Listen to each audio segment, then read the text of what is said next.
Good evening. My name is Joe Sam Robinson, and it's my pleasure to have with us once again Dr. Buck Melton. Welcome, Buck.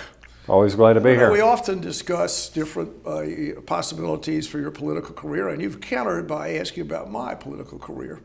Well, I think I'm going to hold myself in a base for now. I think both of us have to be drafted. We'd have to have some people that would say, we want you, let's say, in somewhere on the city council or something. Well, let's start more ambitiously than that. And I'll give you a wonderful little constitutional tidbit here. Yes. That the Speaker of the House of Representatives, the United States House of Representatives, does not need to be a member of the House of Representatives. Well, all right. On that note, we can maybe discuss that. So if we put aside our political possibilities and maybe discuss what's going on in the nation's capital. So we have a pretty unusual turn of events that are happening there now. Normally the parties kind of get together, they have a caucus, and they sort of pick their leader, and without much to do about it. And so now there's a lot of difficulties, the Republicans finding a way to get a majority of votes for one candidate or another. And maybe you could start out from an historical point of view. It's been over 100 years since this has happened, and we can talk about some of the dynamics about the American political system that make this happen. Well, that's actually my little bon mot about not needing to be a member of the House kind of feeds into that, because the only thing that the Constitution says about that, and I quote, "The House shall choose their Speaker." It doesn't say that the Speaker has to be a member of the House. It's really, and since we have seen in this same last week, this is just an aside, the death of former Pope Benedict the 16th, the requirements for the College of Cardinals, you do not need to be a priest or a bishop to be elected to the College of Cardinals. Is that right? Yes, there have been laypersons who have been really chosen. Over the 2 millennium, they've had some lay people. They have occasionally done so. But so in this case, that's all the Constitution has to say about it. And so it's done by majority vote, yes, which means technically the party in opposition has a say-so as well.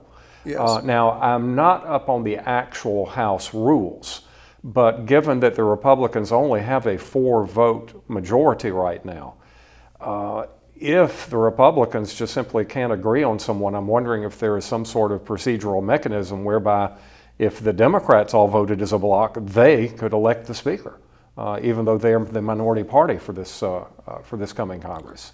Well, there must be something in the rules preventing that. Well, presumably one of the things going on, the reason this is such a sought-after position, besides the accolades, maybe you get your own jet plane, whatever else, is the Speaker has a lot of power and is in line, the third person, I think, in line for the presidency if Correct. Something happens. Yes. It's a lot of power, and they've set the agenda pretty extraordinarily, and I think Nancy Pelosi did that, but putting people on committees, establishing committees, presumably it's just a tremendously powerful position. And the fact the Republicans are having trouble putting a person in there it doesn't bode well for them. I mean, I think it reveals that what we're seeing here, and this has become ever clearer over the last 10 years, but especially since Trump became president, that we're seeing a civil war not just within the country and between the two parties. We're seeing a civil war within the Republican Party, and I don't know how it's going to shake out. It's one reason that this happened is the government has so much power. Would people really quibble over it if they were basically running post offices? Or maybe they would. Maybe they find a reason to do it. But the aggregation of power by the federal government is extraordinary and everywhere. It is indeed. The regulations they propagate, and so much happens without laws being passed. The executive authority can put in people to run different kinds of commissions, and those commissions can pass rules without the say-so of Congress and do all kinds of things. It would be interesting to see the number of rules that have been passed recently and regulations. Mm-hmm. It's often said that's something that has a major impact on the economy. But can anyone say, and presumably the Republicans would try and stop that or hedge executive power as they could. I don't know how successful they would be, but they could do something.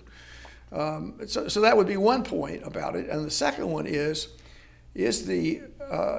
our two-party system appropriate for the rest of the world? Are there other countries, other nations that only have two parties?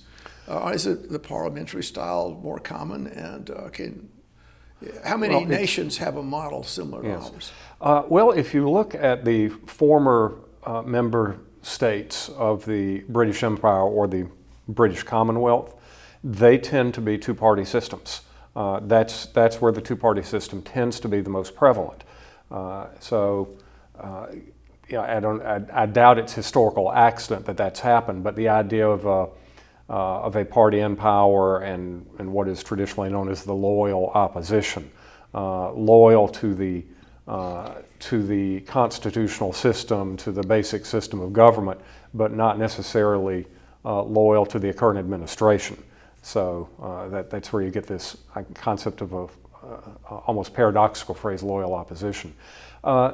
What the parties do, or what the parties are designed to do, is to effect compromise within themselves. And then, of course, the second stage would be compromise between the parties. There are, if not constitutional, certainly long-standing political devices designed to promote that type of compromise between parties, the filibuster being probably the most prominent example of that.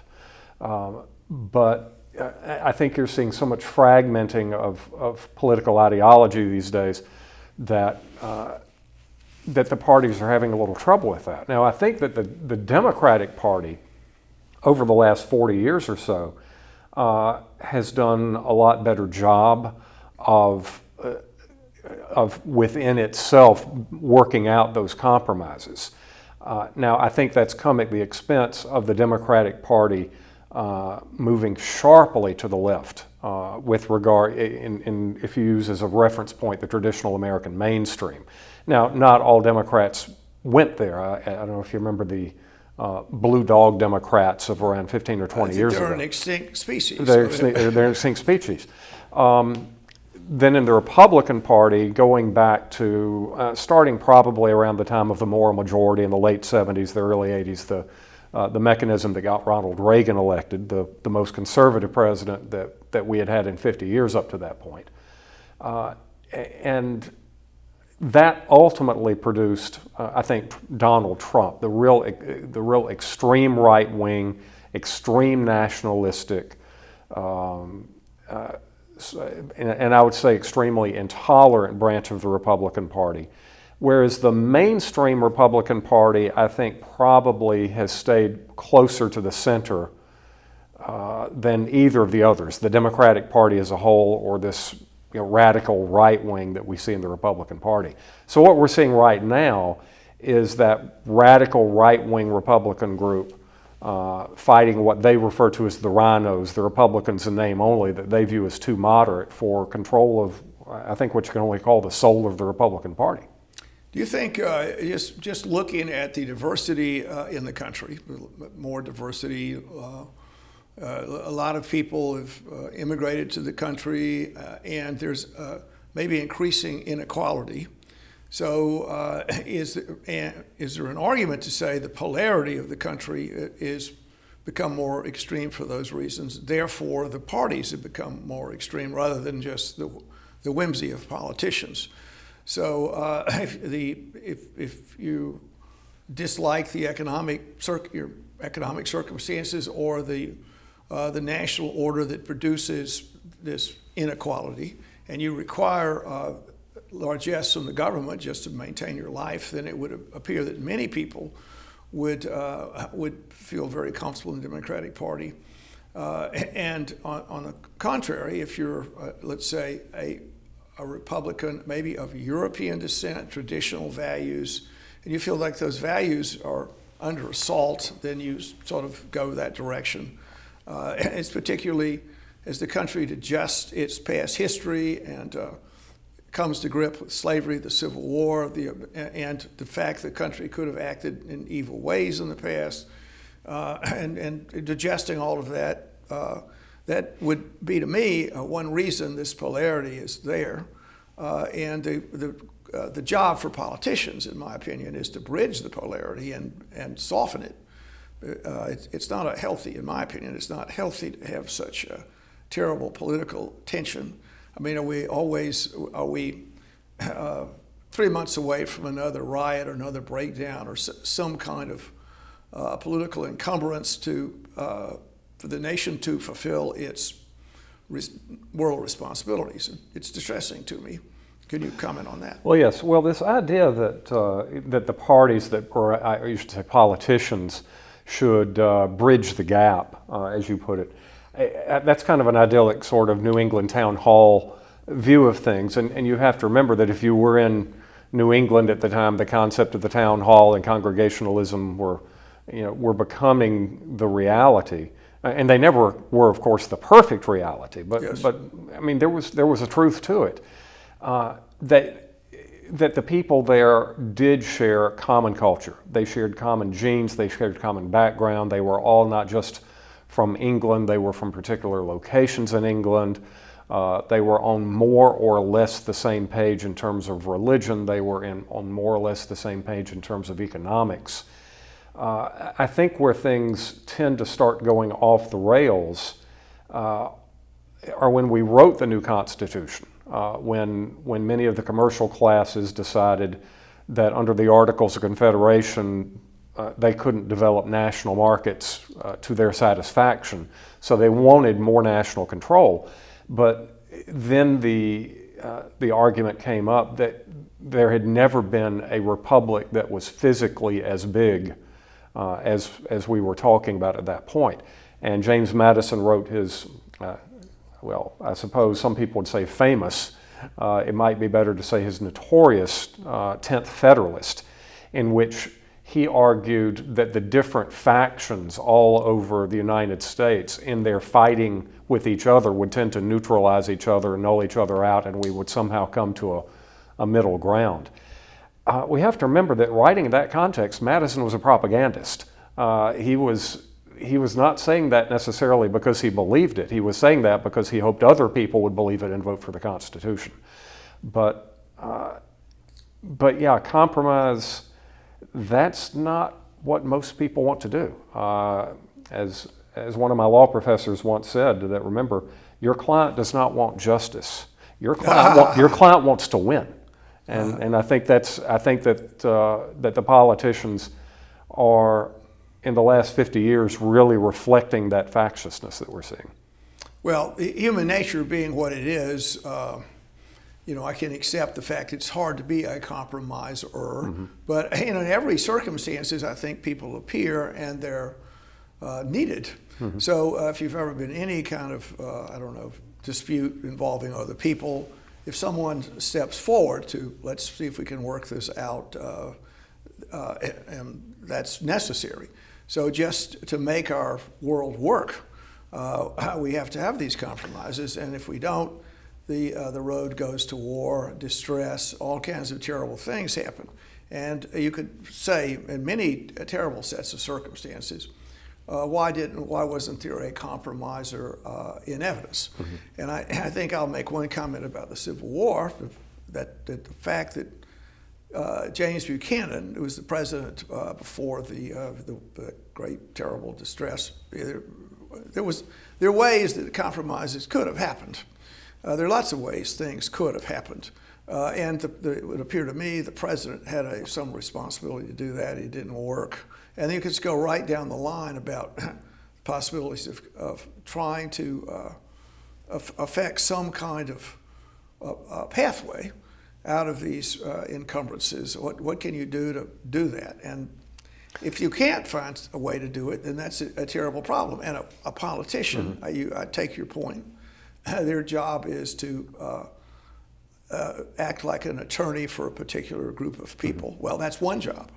But the other job is to pursue the best interests of the nation. And if they can't do it, we've had this conversation mm-hmm. before, then it evolves to the judicial branch. If they're the only people that can be the compromisers here, and they maybe have to do it with the decisions they make. A good example might be the issue with no one can get together on the immigration arrangements on the southern border. And so the Supreme Court just said, well, okay, we'll hold it in abeyance. I'm not so sure that was, from a narrow legal point of view, an appropriate thing to say. However, somebody has to bridge the gap, and so who's that going to be? And it should be politicians. Well, there's a lot there to unpack. I know, I gave you a lot. And speaking of holding in abeyance, let's hold the entire judicial branch in abeyance, because I think that's a completely, that would take a program Yes. for us to do it on its own. I could argue it's not their job to compromise; it's their job to say what the law is, and if that's Unless a higher calling. Well, appears. as Oliver Wendell Holmes Jr. once said, if the this is a democracy. If the people want their country to go to hell, it's my job to help them do it. But let's keep it before we get to the court. Yeah, it's nice for you to say you're a senator or a member of the House or something, that I have a higher calling, that I have a greater duty to my constituency. Well, I hope that comforts you once you have cast the decisive vote your profile encouraged, and in your very next election are voted out by your constituency, because they're not going to have any patience with that. Realistically, if you could get what you wanted, if you could get exactly what you wanted without having to compromise, without having to water down your position, would you do it? I think it's human nature to say, well, yes, of course. Yes. And so when you see compromise break down, it is because either you believe you can get what you want without having to make a deal with these people who either you detest those people or you detest their positions, or you've adopted a scorched earth policy, which we've also seen people do. Let's burn it down. If we can't get I've been doing a lot of reading lately on the Japanese surrender at the end of World War II. Yes. And the number of high-ranking officials in the cabinet who were saying to the bitter end, let's burn it down, let us die as a nation. Yes. And Churchill said that 4 years earlier. He said, if this Long Island story of ours is to end at last, let it end only when the last of us lies choking in his own blood upon the ground. If you've got people like that in Congress who are literally willing to burn it down, and we have seen that happen in our own history, 1861 to 65. I don't know what to do. The trick is education. We have to realize how disastrous that can really be, which I think you would agree with me on that. Well, maybe the seduction of political office is so overwhelming. I guess I'm sure it is. You're there, people are bringing you coffee, they're genuflecting when you walk in the room.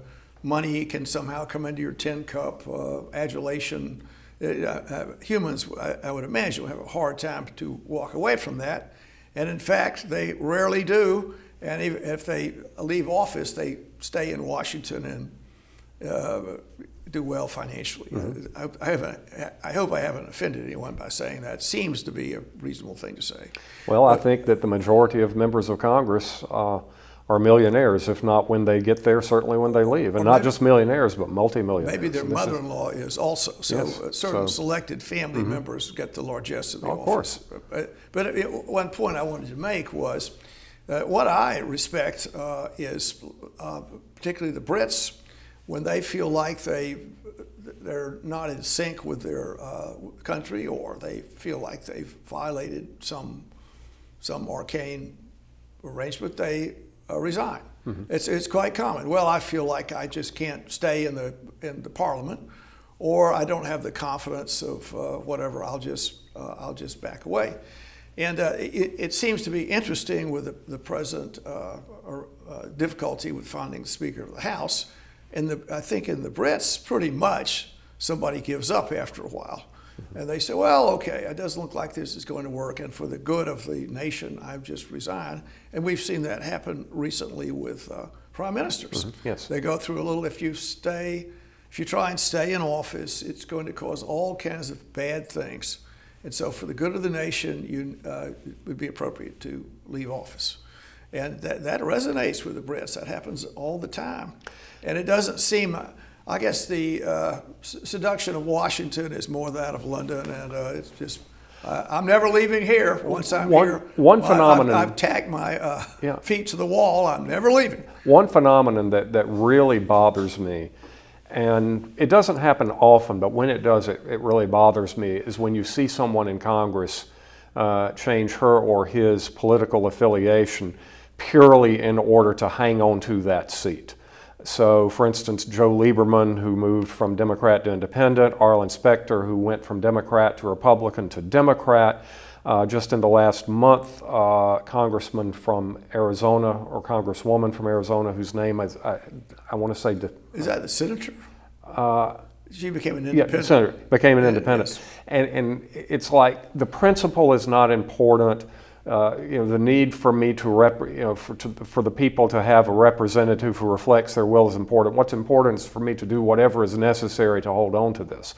Now, they'll justify it by saying, well, this is who I've really always been, and the people who elected me understood that, or the party I didn't leave the party left me, or think of the seniority that my constituents will lose if I get voted out and they replace me.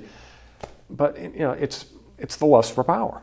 What can I say? And a lot of the Constitution is focused on how do we rein in this lust for power that people who are drawn to power have. The humans have it. Yes. I mean, so it's not. I think it's a normal instinct, and Yes. that's a point I make a lot or try to. Is the human brain is a very rigid kind of structure. It went through its evolutionary sculpturing a couple 100,000 years ago, and it has not easily changed over that length of time. So our brains are just great for Neolithic struggles, killing cave bears, stealing food if you have to stay alive, for the alpha males, being friends with the girls, whatever they're up to here. But that's hardwired in our neuronal structure, and it just reappears time and time again. So the same difficulties in human behavior are a recurring theme, and they provoke a cyclical view of history, in my opinion. So we're going through this repetition of issues, and what seems to happen, we just blunder into some kind of hellish arrangement, and without understanding that our brain is giving us limits to our behavior.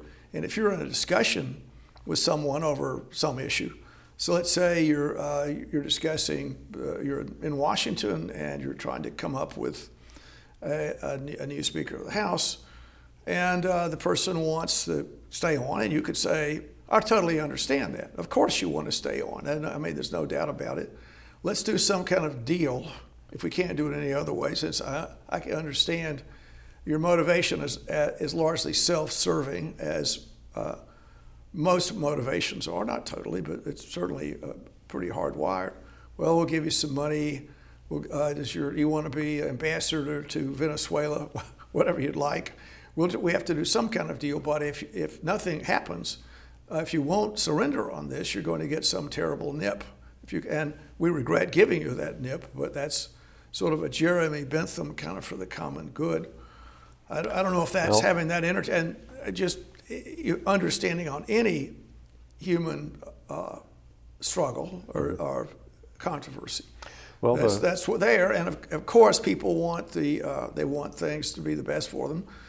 On the other hand, culturally, I think if our nation understood more than it does, that the calls for righteousness are often misplaced, because each side is going to claim they have a righteous view, Gott menus, that's just out there, and so each side thinks they're morally correct, and when they play the moral card, they don't totally understand that it's in their best interest to play the moral card.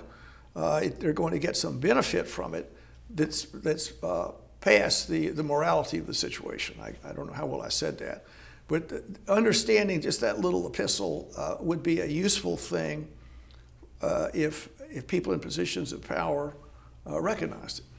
Well, the problem is that the people who could, edge you onto the sidelines are usually not the people that are serving with you in Congress. Now, to a degree, they are. I mean, we're urging you to be on the side. We're sitting here in our little. I mean, if McCarthy could actually become Speaker, yes, he could send a lot of people to the janitorial committee as opposed to the Armed Services Committee. And he may plan on he may well do that. He may be telling people right now that's what's going to happen. Yes, but ultimately, you as a member of Congress, the people who put there are your constituents, and we haven't talked much in this episode about how the different electoral districts all over America are polarizing tremendously. I mean, the number of so-called safe seats done so by the whims of the state legislatures, yes, and which the courts seem to be supporting. Yes, and there's a very big case on that coming up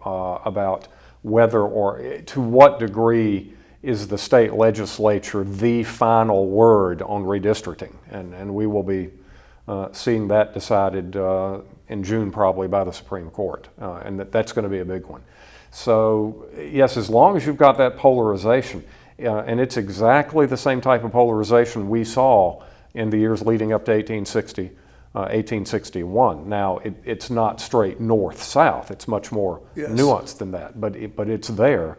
And the best possible thing it can lead to is deadlock in Congress. So the worst thing it can lead to, well, we're seeing some of that right now with this impossibility of electing a speaker. And I think another issue out there is the government getting its funding bill through in these contentious times. Another continuing resolution if we're lucky. And continue to run up the national debt. So this is another thing that goes on with the political process. When it said, well, you know what, I want to stay in Washington. My objective is to be here another decade or whatever, half a decade. I'll be here a decade. During that period, I'm going to get $1 zillion, and then the next decade after that, I'll get all kinds of $1 zillion bucks. And I think I'd like to be ambassador to a really nice place, Bermuda, possibly. Mm-hmm. Maybe I get an appointment there, and I want my brother-in-law to go on to whatever commission he wants to go on. And these are ambitions that people have, and it's a very short-term viewpoint. So if you say, well, let's look at the long-term story, we're going to have to do something about these structural problems the country has. We're going to have to do something about the national debt. We're going to have to protect the reserve currency issues. We're going to have to do all kinds of things that are going to be initially painful, but it will be for the good of the country. And on the other hand, you're not going to be here for a decade. Instead, you've got a good job selling home freezers. Nothing wrong with selling home freezers. I've unsuccessfully done that in my past, very unsuccessfully. But it's another story. Well, but the takeaway message is that you have to have people that are going to look after the best interests of the nation, or try to, and there are just not enough of them around, nor will voters accept that. Well, the problem is, what if what I think, you define the good of the country, I think for the good of the country we ought to shoot every immigrant, and you think for the good of the country we ought to force every single religious body in this country to accept gays and lesbians at the positions of leadership. I mean, it goes back to culture wars. The extension of that is what I think the good of the country is you ought to die, and what you think for the good of the country is that I ought to be thrown into the gulag. And that is terrifyingly the direction in which we're moving, a mutual intolerance. My final comment, I think we have to go here, is looking at long-term problems that are painful short-term solutions is extremely difficult, but it's not a bad thing to try and accomplish. I think we'll have to learn that. On that note, thank you for being here, Buck. Thank it's you. Always good to have you here. Thank you. This program is brought to you by the Georgia Neurosurgical Institute. For over 50 years, rendering neurosurgical care to patients of all social conditions, treating complicated problems involving the brain, spine, spinal cord, and peripheral nerves, endeavoring to encourage quality care, medical research, innovation, and education on a local, national, and international basis.